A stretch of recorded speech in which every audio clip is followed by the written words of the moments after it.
starting up. All right. So thank you for coming to the last scheduled Coffee with the Counselors. Maybe we'll do more. I don't know. We had scheduled through second quarter. So this is where we are. And tonight's topic is depression in youth. And our the title is actually a little bit of a misnomer because there are two counselors here. Myself, Amanda Giordano from Nettlehorst, and Anna Solis from Meyer. But then we also have our social worker at Nettlehorst, Jackie Gustafson, with us. So invited her to join, and we've still got a couple people coming in. Here we go. All right. So so tonight's topic, depression in youth. It's a pretty important topic, and we're really, really glad that we can be presenting on it tonight. And our agenda, we're going to do an introduction, cover some definitions, talk about checking in with your child, talk about prevention and treatment, some things you can do at home, and then more clinical types of treatment, and then cover resources. So first up, we have our introduction. Okay, so I am going to start. We're going to talk about why mental health awareness is important. Mental health awareness increases the chances of intervening early on, and awareness can reduce the stigma attached to mental health challenges and help teens and adults understand that they're not alone. More people are impacted than you may think by mental health challenges, and it can interfere with everyday functioning. So actually 96% of teens in the United States reported that anxiety and depression are problems among others their age. Girls are 3 times as likely as boys to experience depression, and 1 in 5 teenage girls experiences at least one depressive episode in the past year. So again, this is super common and prevalent, and raising awareness reinforces to teens that they're not alone in experiencing anxiety and or depression.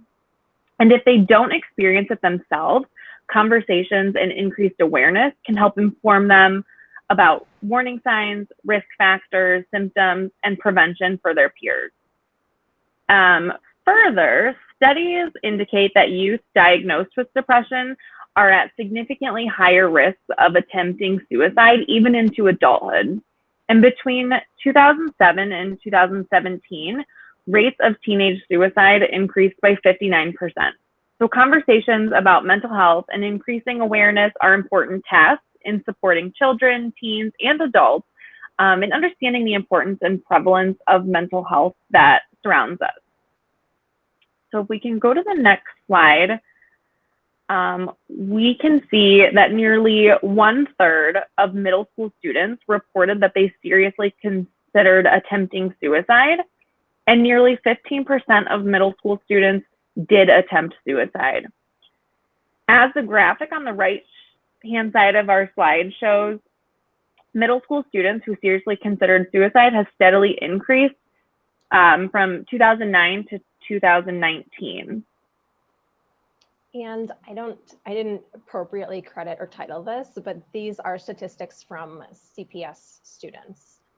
So they do what's called a youth risk behavior survey, and they randomly select elementary schools and high schools to participate. So these are CPS student specific statistics.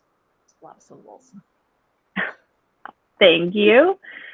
So we are going to take a look at this video called "I Had a Black Dog, His Name Was Depression," and it talks about and helps others understand what it's like to have depression, how isolating and lonely it can feel, and it talks about what it's like to have a black dog or depression and have it as a companion and how to tame it. So we can go ahead and begin. I had a black dog. His name was Depression. Whenever the black dog made an appearance, I felt empty and life just seemed to slow down. He could surprise me with a visit for no reason or occasion. The black dog made me look and feel older than my years. When the rest of the world seemed to be enjoying life, I could only see it through the black dog. Activities that usually brought me pleasure suddenly ceased to. he liked to ruin my appetite. He chewed up my memory and my ability to concentrate. Doing anything or going anywhere with the black dog required superhuman strength. At social occasions, he'd sniff out what confidence I had and chase it away. My biggest fear was being found out. I worried that people would judge me. Because of the shame and stigma of the black dog, I was constantly worried that I'd be found out. So I invested vast amounts of energy into covering him up. Keeping up an emotional lie is exhausting. Black dog could make me think and say negative things. He could make me irritable and difficult to be around. He would take my love and bury my intimacy. He loved nothing more than to wake me up with highly repetitive and negative thinking. He also liked to remind me how exhausted I was going to be the next day. Having a black dog in your life isn't so much about feeling a bit down, sad or blue. At its worst, it's about being devoid of feeling altogether. As I got older, the black dog got bigger and he started hanging around all the time. I'd chase him off with whatever I thought might send him running. But more often than not, he'd come out on top. Going down became easier than getting up again. So I became rather good at self-medication, which never really helped. Eventually, I felt totally isolated from everything and everyone. The black dog had finally succeeded in hijacking my life. When you lose all joy in life, you can begin to question what the point of it is. Thankfully, this was the time that I sought professional help. This was my first step towards recovery and a major turning point in my life. I learned that it doesn't matter who you are, the black dog affects millions and millions of people. It is an equal opportunity mongrel. I also learned that there was no silver bullet or magic pill. Medication can help some, and others might need a different approach altogether. I also learned that being emotionally genuine and authentic to those who are close to you can be an absolute game changer. Most importantly, I learnt not to be afraid of the black dog, and I taught him a few new tricks of my own. The more tired and stressed you are, the louder he barks. So it's important to learn how to quiet your mind. It's been clinically proven that regular exercise can be as effective for treating mild to moderate depression as antidepressants. So go for a walk or a run and leave the mutt behind. Keep a mood journal. Getting thoughts on paper can be cathartic, often insightful. Also keep track of the things that you have to be grateful for. The most important thing to remember is that no matter how bad it gets, if you take the right steps, talk to the right people, black dog days can and will pass. I wouldn't say that I'm grateful for the black dog, but he's been an incredible teacher. He forced me to reevaluate and simplify my life. I learnt that rather than running away from my problems, it's better to embrace them. The black dog may always be part of my life, but he'll never be the beast that he was. We have an understanding. I've learned through knowledge, patience, discipline and humour, the worst black dog can be made to heal. If you're in difficulty, never... I had a black dog. His name was depression.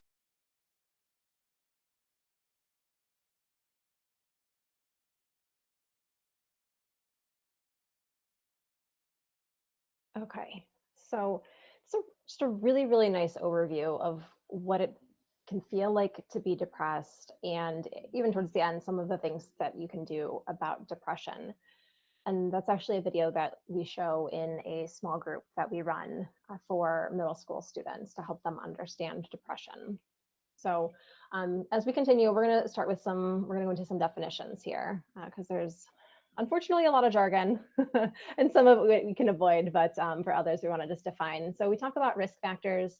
Those are individual, family, or community level things that can increase the likelihood of experiencing mental illness, and including considering suicide. And then warning signs are those actual signs that can indicate immediate risk of suicide. Protective factors are just what they sound like, the things that can help protect against experiencing mental illness or suicidal ideation, which the next definition is just thinking about having those ideas about suicide. So that could be considering killing oneself, planning the acts that one might take to try to commit suicide, to kill themselves. And then another definition is self-harm. And that is behavior that's self-directed, that is harmful, harm to oneself, but it can be non-suicidal or suicidal. Most often self-harm is non-suicidal, so there isn't a lethal intent there. And so that's just important to point that out. However, students or youth who do engage in self-harm have they're at an increased likelihood of attempting suicide. So self-harm in and of itself is not a suicidal act, but can mean that a child or student or even adult can be more likely to attempt suicide. So then to define depression, when I go through these definitions, these are actually the official definitions in the DSM, which is the Diagnostic Statistical Manual of Mental Disorders. It's just what's used by professionals to diagnose. And so first is major depressive disorder.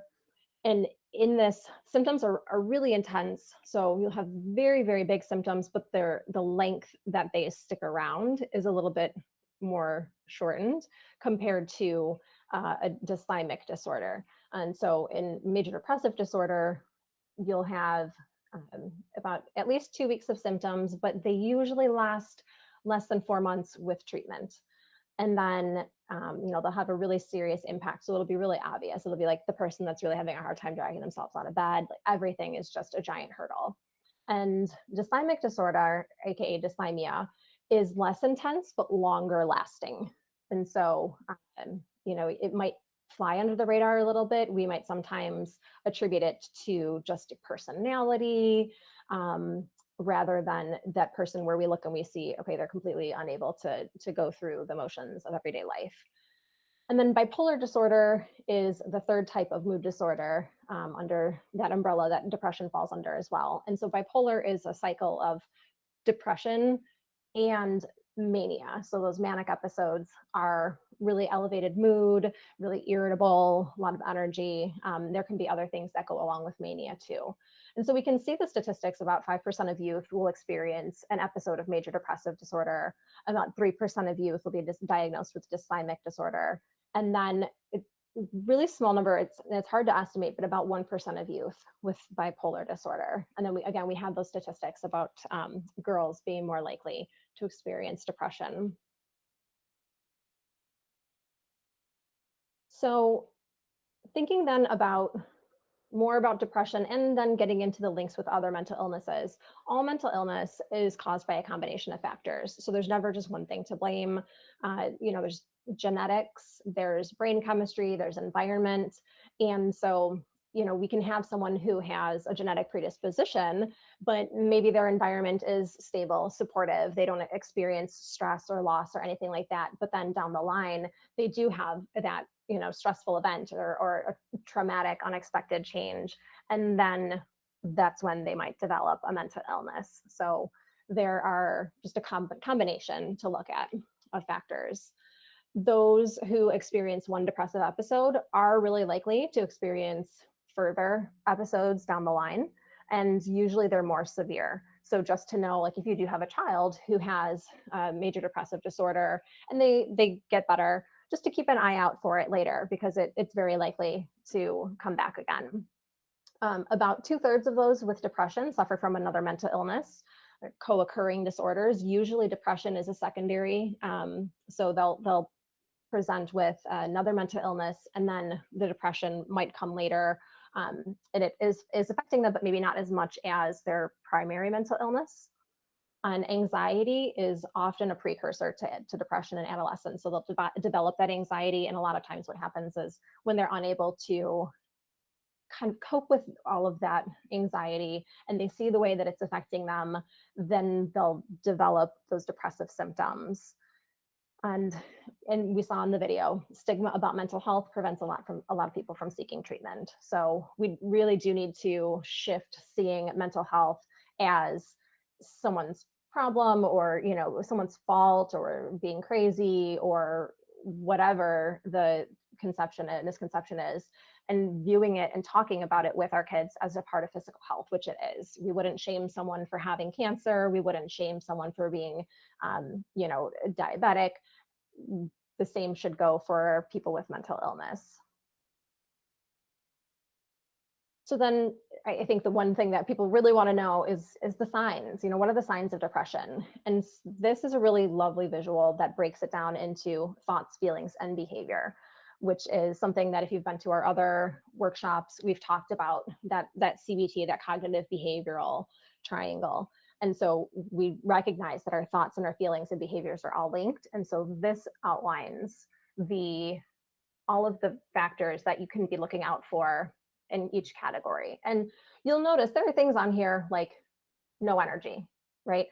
If you noticed in the other slide, for major depressive disorder, symptom has to be there for at least 2 weeks, and they also have to interfere with your functioning. So we're all going to have days where we don't have energy. And even when we experience loss, sometimes it'll take a couple of weeks to bounce back. And so we want to kind of keep an eye out for these symptoms, but also put them in perspective with what else is going on, how long have they been lasting. So just one of these signs by itself isn't necessarily enough to say my child is depressed. But when you start to see multiple items, multiple signs, and across the different categories, when you start to see, okay, they used to be really motivated and there's been a really quick change, or maybe even a gradual change, and now it's affecting their schoolwork or it's affecting their social life. When it's having that big impact and they're not able to function the way that they used to, that's when it's time to be concerned and engage in a conversation with them, pediatrician, your school counselor, whoever you turn to for help. And then, like I talked about risk factors before, these are those things that can put someone at an increased risk. Like I said before, genetics can play a part. If there's a history of depression, that can increase someone's risk of developing it. Death or loss, those are traumatic events. Conflict with family and or friends, abuse, any kind, physical, sexual, emotional abuse, stressful life events, other illnesses, like having to live with chronic pain, having sleep issues. Sleep controls a lot of your brain's function, and so that can throw things out of balance and lead to depression. And then social isolation, which we can see a couple of the things on this list, several of the things on this list are factors that are more prevalent now due to the pandemic. And so it makes sense that we're seeing more depressed attitudes, more depressive symptoms in everyone. And so just keeping an eye out for, again, these long-lasting trends. Like, we understand that it's a pandemic right now and it's hard for everyone to deal with, and we're all going to have some changes. If you see these changes that were listed on the previous slide are really starting to affect your child's everyday functioning, that's a sign that there needs to be a further conversation. And then, because of the link between depression and suicide, we wanted to highlight some suicide risk factors and warning signs as well. It's definitely hard to accurately predict which persons with risk factors are going to die by suicide, but these are just things to look out for. And we know that these stressful events can trigger crisis, can trigger depression, and so you might see some of these. You might see some more irritability in a youth who is considering suicide or who is experiencing depression. And so I won't read these to you. Warning signs are the ones that are really to keep an eye out for. If your child is talking about dying, if you see a drastic change in personality and behavior, if you see a marked increase in hopelessness, or giving things away, things like that, those are warning signs, and really need to address that with your child. And then protective factors, again, just like they sound, they'll help protect from developing mental illness or considering suicide. And so having effective clinical care, so actually getting treatment from a social worker, a psychologist, counselor. There's lots of job titles for these mental health professionals. And then feeling connected, having connections with family, friends, teachers, school community, having skills with problem solving, coping, social skills, all of those, and then building up self-esteem. These are all things that can help protect youth, but really anyone. So our next section is checking in with your child.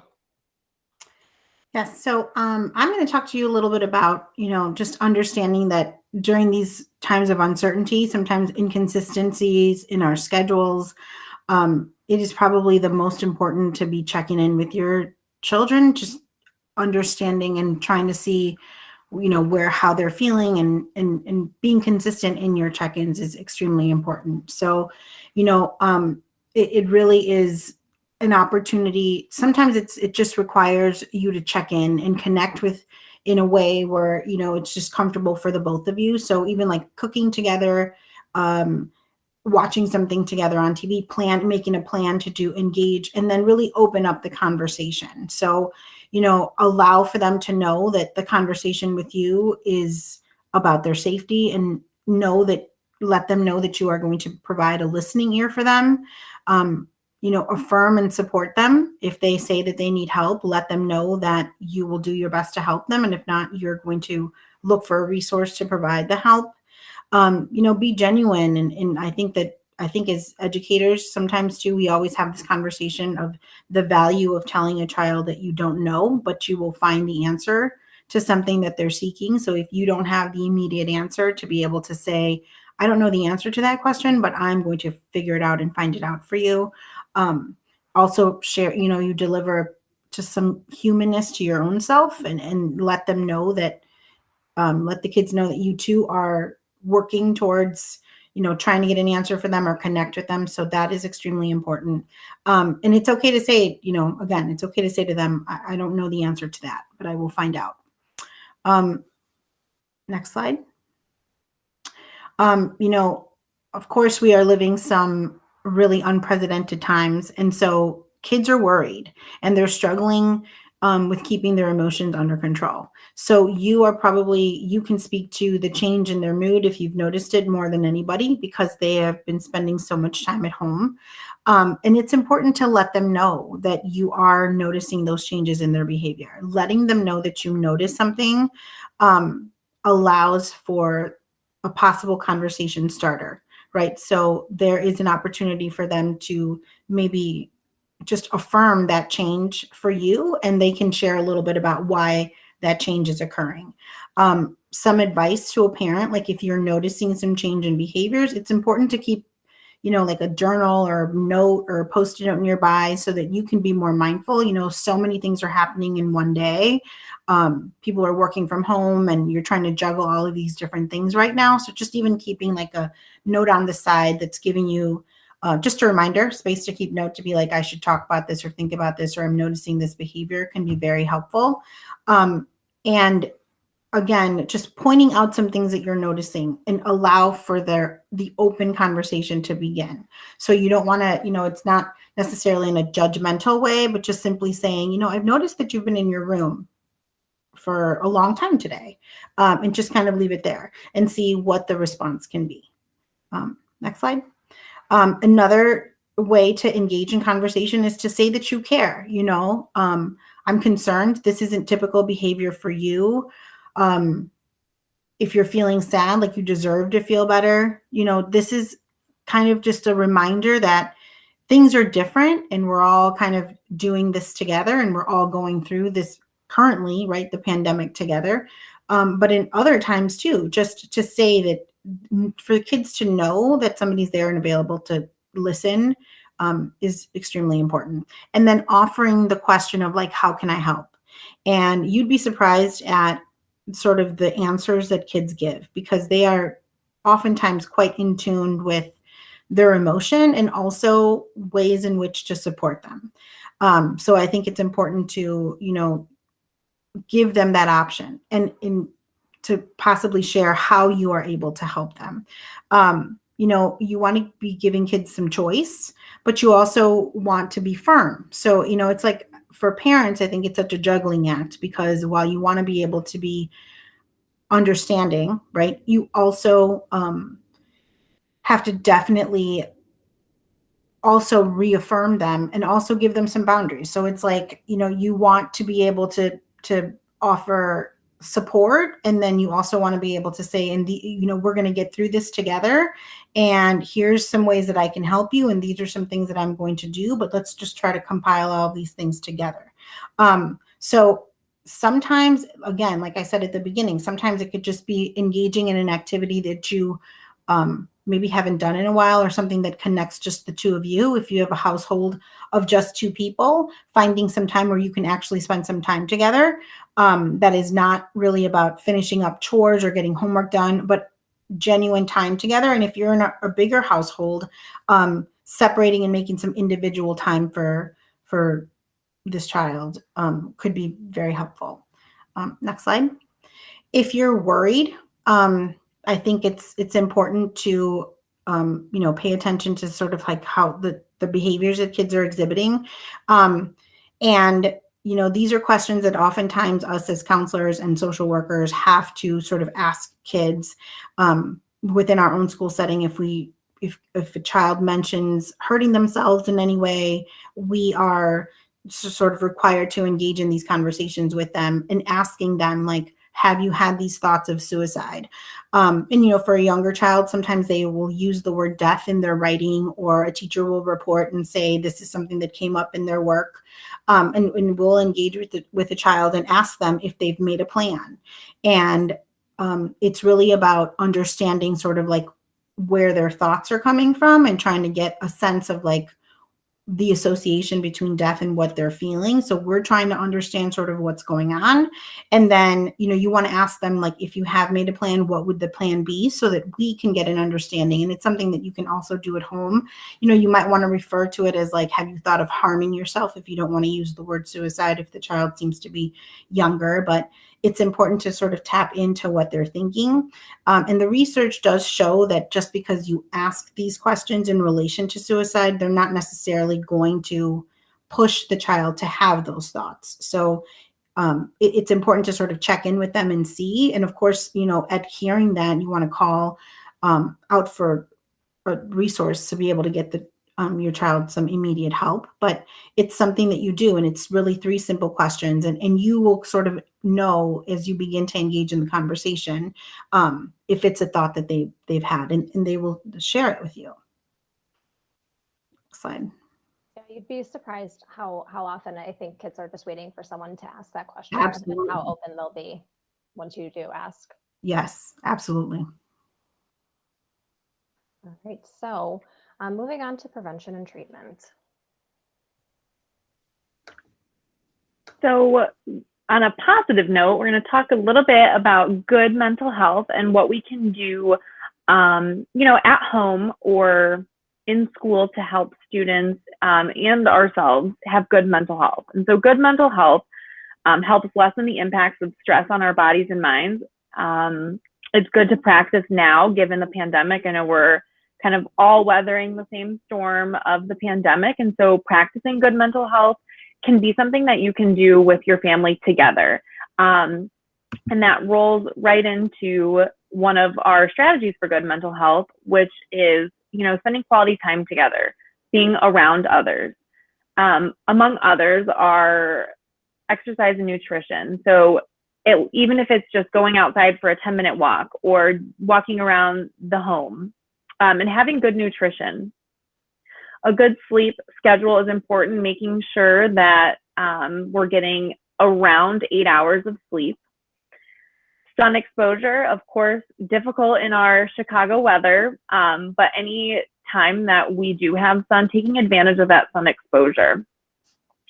Avoiding substances that are harmful, managing activities that are stressful, and helping students and teens manage those activities that can be stressful, like school, or any outside activities that cause additional stress. And doing more stress-free activities, like practicing gratitude and mindfulness. Those things can be journaling. There's amazing YouTube videos about a guided meditation that are super helpful, and caring and connecting with others. These are all things that can help improve our mental health, and having good mental health is important for a happy, healthy, and productive life. So just as important as our physical health, our mental health, our emotional wellness is just as important. And then, so those are kind of our preventative factors. And then we want to think about treatment for those who are experiencing depression. And so, as you can see, there are lots of different options. There's going to be some trial and error to this. Generally, especially with youth, we want to take the the least invasive approach. You want to start with that talk therapy. You want to start with seeing a counselor, social worker, mental health professional. And then, as I talked about before, cognitive behavioral therapy is really great. Teaching about the link between our thoughts, our behaviors, and our feelings can be really, really effective for depression and anxieties in particular. Family therapy can be great. And sometimes people go, whoa, why does the whole family need therapy? It's my child that's suffering from depression. But, we know that you're not all mental health professionals. And so when it comes to family therapy, it can be a time to develop some skills in parents and in siblings. And a lot of times we saw with depression, those symptoms can include irritability and sometimes those symptoms can cause tension between those relationships at home. And so family therapy can be really effective. Medication, again, that's going to be like our next tier of treatment. Sometimes medication alone is enough. Oftentimes it's used in combination with another form of therapy. And then we've got that whole long list of mind-body therapies. So if you've been to my mindfulness presentation, you know that mindfulness has a huge impact. It increases mood, it improves memory, concentration, and it helps create more problem-solving ability in students. All of these things are great for students or anyone with depression. I do have mindfulness, a whole mindfulness presentation of ideas and resources that I can share with you. And it can be really simple. You want to think about your senses. It can be things as easy as breathing exercises. It can be movement, yoga. It takes a lot of concentration. And so it can take the mind off of any of the negative thoughts that are common with depression. And the breathing is actually physically calming. It slows down the brain and the body. And so if you're doing a breath-based yoga, that can be helpful. And there's lots of fun kids yoga. Cosmic Kids Yoga on YouTube they have an app, I think, that you have to pay for, but their YouTube channel has hundreds, if not dozens of videos. So it can be really, really easy stuff like that. I've got acupuncture listed. We talked about being physically active. There's a link between exercise and improved mood and decreased depression. So lots of different options there. Here we go. Okay. Some referral resources that we have. So the Psychology Today website is actually pretty great. And then the Chicago Connects website is actually, you click on it and you have access to various mental health providers in the city. And they operate on like a sliding scale. Then there's NAMI, which is the National Alliance on Mental Illness. So you can contact them via phone. And then the National Suicide Prevention Lifeline, SAS, which is a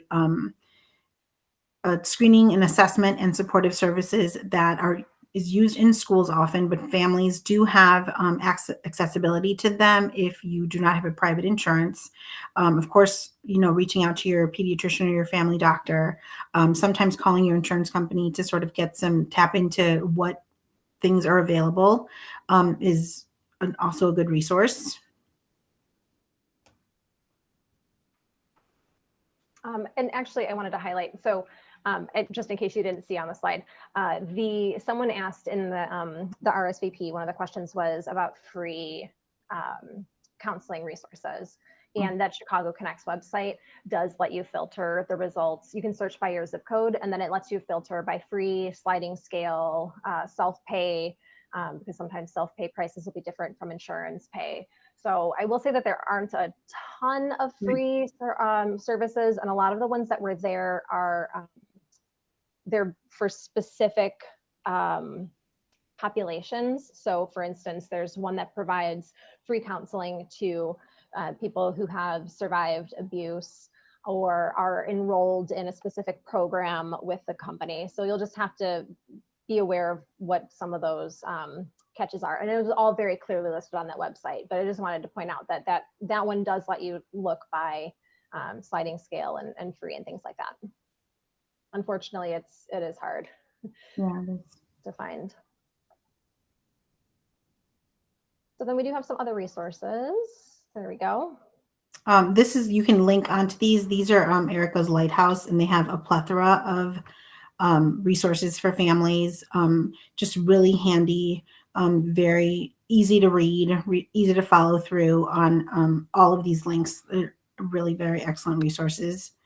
And then that Erica's Lighthouse on the right is very thorough. It's huge. If there's a question that you have, that's a great go-to. Mm-hmm. And then some other, if you're looking for like mental health screeners, these are already linked on here, but they give you a couple things that you can access just if different checklists. And if you yourself want to just go through some symptoms that you may experience and see your child is exhibiting, it's a good resource and a good place to start. There's some also, we've linked in some other Childmind Institute is something that I've often used and I refer to. There's an article that has also been linked in here, and some direct support lines for mental health as well. And that is a wrap. I feel like we flew through. There's so much information. But yeah, we really appreciate you being here. This is a really important topic. I myself do run some depression lessons at school, like mental health awareness, depression awareness lessons. And we have had NAMI Chicago come to Nettlehurst. We had them come last year, I believe, to do their Ending the Silence presentation to let students know the signs and what to do to help if you have a friend who's suicidal or if you yourself are suicidal. And they started before pandemic hanging posters, just really trying to increase the awareness, decrease the stigma, because we want people to know, we want kids to know that, you don't have to be ashamed. There is help for you, for friends. And so we're really glad that you're here so that you can be armed with this information and you know how to have these conversations. And again, you never know if it's going to be your child or if your child's going to come to you with a concern about a classmate or a friend. So thank you for being here. I know that it's a really big topic. Again, with everything going on, there's just such a need for this information and for everybody to know how to arm themselves. So appreciate you being here. Anybody have any leftover questions? And I've been trying to type an answer to you, Kimberly, and it keeps being my turn to talk. So I will just stop typing and say my answer out loud. So I see that you did ask about if teachers are given guidance on how to respond to and discuss the concerns about the delay with going back to school. And I haven't seen any guidance from the district about that. I think that's probably more a principle-based, arming them with resources. And so I agree. I think it's a really helpful place at school to talk about those feelings because the kids are sharing them. I know that we had a lot of kids who were really upset. We have to start changing homerooms and things like that. And there were lots of feelings, and I know that our kids had to process that in their homerooms and their advisory times. So if you have a concern about your specific teacher, if you want to connect, after this offline, we can, help address that specific situation. Hey, and Amanda, this is Erica. I know that, and just in case this helps, I know teachers aren't actually allowed to talk about so it's like maybe it could be framed to the administration about the feelings about it, because you know what I mean? And so it's not putting them in an awkward position, but it's still getting to Kimberly's point of the feelings that kids might have about it. Mm-hmm. It's a different angle and shouldn't be problematic. Yeah, thank you for that. Yeah. Any other questions? I do see access to previous sessions. What I will do is, I gotta find a way to make the decks more accessible. All of the previous recordings are all on my YouTube channel. They're all on the same playlist. But the decks, I need to find a way to make them accessible to everybody. So I'll think about that. Thanks, Amanda. Yeah, no problem. And then I might have been trying to type my response to Kimberly. Did one of you go over the tips for parents slide? I don't know if I saw that come through.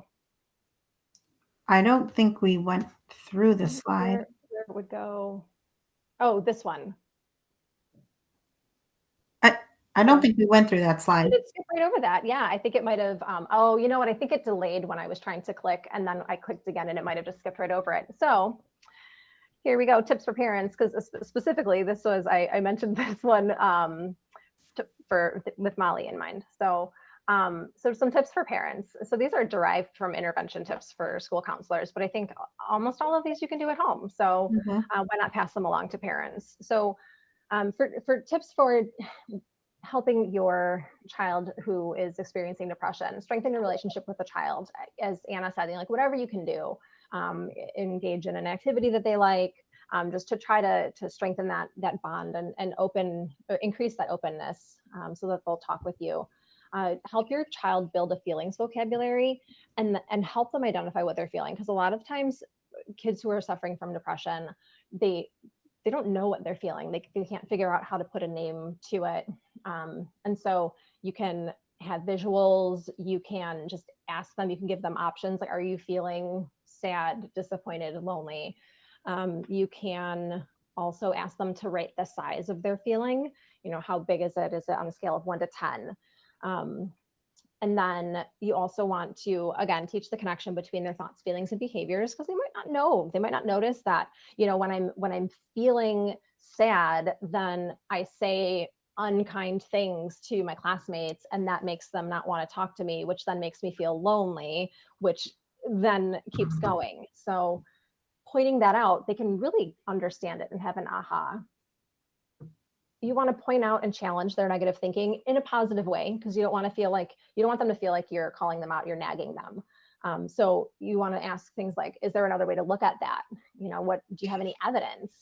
What would your friends say about the problem? How big of a problem would you say, you know, your best friend would think this is? Because those are all really supportive ways. Sometimes the depressed brain just kind of takes over, and you can turn their thinking brain back on. You can help your child build a support network. So ask if your school is running a small group for depression. Spoiler alert, we are at Nettlehorst recruiting. Recruiting? That seems weird. I don't know, but we're planning to start 2 new groups, one for 3rd through 5th and one for 6th through 8th. And it is called Trails. It's coping. It's an educational and coping skills group. And so if you are interested in perhaps having your child participate, I just put an interest form in the chat. So you can fill that out if you think your child would benefit, and we'll follow up with you with more information. Increase your child's opportunities for successes. So we know that when a child's depressed, their memory isn't working as well. Their motivation isn't there. You know, some of those executive functioning skills are just dialed down a little bit or turned off. So maybe you have to make visuals. Maybe you need to set alarms for them to make it to their classes on time. You know, something they would normally remember, but the depression's interfering. You want to build your child's social skills, role play situations that are hard for them so that they'll have more success in the moment. When you provide praise, they're going to downplay it. That depressed mind just has a tendency to do that. So be really specific. You did your chores twice last week without me having to remind you. That's really specific, instead of saying like, you've been better lately with chores. Because they'll go, whatever, no. But if you point out specifically, twice you did that without me saying, that's going to be more meaningful. It's a lot harder for them to deny. Give your child access to pleasant events, plan things, whatever it is that they would like, getting out for a walk when it's warm enough, not this weekend. single digits. Get your child physically active. Again, we've talked about that. Educate your child about mental illness. So read an age-appropriate book, which I see a question for that in the chat. I'll have to look for that age group. And then be flexible with your expectations. Again, their brain is just not working the same when they're depressed. And so you just have to be flexible. You've got to understand their motivation is lower, their problem solving skills aren't turned on. And maybe when you would have held them to, standard A in the past, right now, dial it down a little bit. So wanted to make sure that I hit all of those. Hey, Amanda, there was something that I was thinking of when you were going through all these tips for parents that I feel like I learned the hard way. So I always want to share anything that I learned, which is, I think it's really hard sometimes for parents to look at their own behavior and see if kids might be modeling it. And so especially in the past year when so many of us have been stressed out, maybe we're trying to balance, working from home and having the kids, or, at home, maybe as Kimberly mentioned, there's stress because of schedules changing and not necessarily knowing what tomorrow might bring. Like I have noticed way before this pandemic, I learned the hard way that like when I was stressed, even when my kids were younger, I mean, they can pick it up, and then they can, like, even if they don't even necessarily know what's wrong, it's like I would start noticing, maybe a weird neck tick in my son or something. And I feel like, I just think right now everybody, is having some sort of difficulty, and it sometimes bleeds over, and kids can maybe mirror or mimic what they see if they don't even understand it. And I'm not saying that would like a full-blown depression, just like, being stressed or like upset and not even knowing how to name it. So I just thought that was something that as parents, we need to sometimes be like, maybe I shouldn't be stressing out about this or talking about this at family dinner or whatever. Totally. Yeah. No, I think definitely we model a lot for kids. They look to us for how to handle things, and yeah, no, great point, Erica.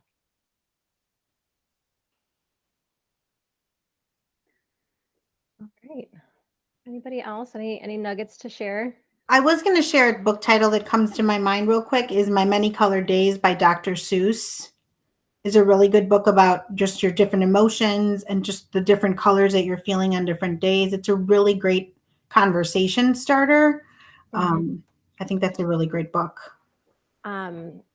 Visiting Feelings is a good one. I've got a lot of my feelings books on my shelf, so I'm going to pop out a screen for a second, but Visiting Feelings is a nice one too. And then if more specifically when kids are worried or anxious, like the Kevin Hinkey's Wemberly Worried is also a good one.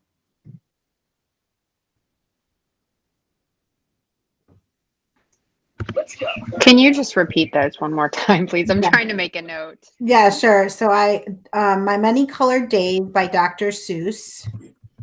And then Wemberly Worried is by Kevin Hinkey's. I'm going to put it in the chat.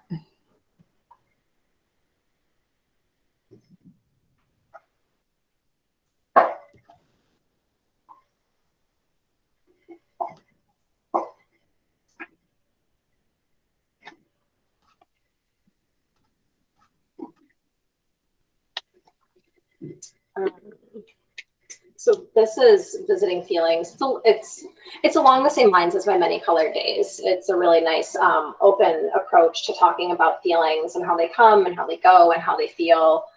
And I've read this one for kids and they seem to like it. And this one, I just love the looks of this. I think that, especially with the really young kids, you want to start talking about feelings. And In My Heart is just a beautiful book. You can find it even at Target. I do encourage you to shop at your local bookstore, but in these times, it's just a really fun book. I actually had a second grader read it to me during a session last year, and they were, really struggling with feeling down from all of the isolation, and so that was a great one. And then I read this, Listening to My Body, and I think I read it to as young as kindergarten. And it's a combination of mindfulness and feelings. And I even had a couple of parents who heard me reading and emailed me afterwards for the name of it because they really liked it. So this is a good book too. Again, you know, not specifically about depression, but I think really young, you want to talk about feelings, especially because the way we phrase or the way we frame depression and anxiety in trails is that, you know, we all have these feelings. We all have negative feelings. We all have sad. We all have disappointed. And, you know, if it's like a 1 or a 2, that's fine.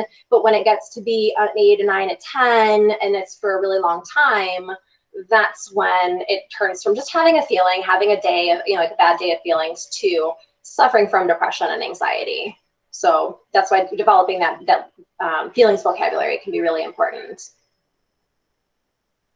I think using a scale too, like Amanda had just mentioned, 1 to 10, and rating their feelings. I think that could be really helpful too in understanding the differences between being sad versus being, you know, feeling stronger feelings of depression or closer to that realm. Thank you. I've noticed, and since the kids are doing remote learning, obviously I hear the second step lessons, and I feel like that kind of doubles up with what at least my 6-year-old is learning through the second step program. And I really appreciate that he's getting that in school. I don't know if all CPS schools do it or just Meyer. We do it at Meyer. Not all CPS schools do it, but a lot do. Okay. Yeah, I mean, it's a shame. It should be taught everywhere. It's great. Mm-hmm. Some schools use different, like their tier 1, like classroom curriculum for social, social emotional learning. So, yeah. Okay.